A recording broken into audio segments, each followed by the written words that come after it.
Je fais une petite démonstration simple. Quand le président passe, il y a gyrophare, il y a motard et puis il y a cortège. Quand on convoie les prisonniers, c'est la même chose. Il y a gyrophare, il y a motard et puis il y a cortège. Président, sa voiture est blindée. Prisonnier aussi, sa voiture est blindée.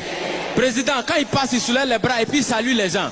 Prisonnier, quand il passe, regardez sur les cargos là, il y a des trous comme ça. On voit les bras, c'est qu'eux aussi, ils nous saluent. Président, il prête serment. Prisonnier aussi, il prête serment. Il dit, Jésus de dire la vérité, rien que la vérité. Président, il prête serment où? Au palais présidentiel. Prisonnier, il prête serment où? Au palais de justice. Chacun a son palais. Quand président dort, on le surveille. Quand prisonnier dort aussi, on le surveille. Président, il a sa garde spéciale qu'on appelle garde républicaine. Prisonnier aussi, il a sa garde spéciale qu'on appelle garde pénitentiaire. Pour aller voir le président, on prend rendez-vous. Est-ce que pour aller voir les prisonniers aussi, on ne prend pas rendez-vous? Parmi les prisonniers, il y en a qui sont des voleurs. Est-ce que parmi les présidents, bon, pas ceux qui sont vers chez nous ici, hein, au loin là-bas là.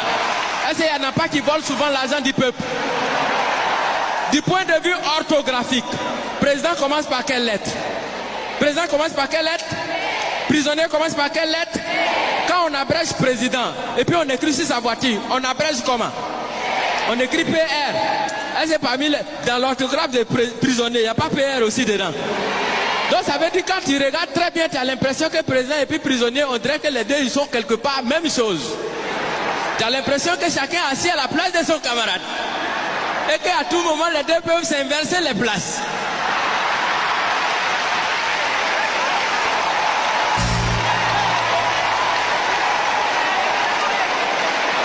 Parce que souvent, c'est le président qui devient prisonnier. Souvent aussi, c'est le prisonnier qui devient président. Parce qu'on peut partir de la prison à la présidence. Exemple, Nelson Mandela. Mais on peut aussi partir de la présidence à la prison. Bon, là, on n'a pas encore trouvé exemple jusqu'à présent. Je vous remercie. Tigé.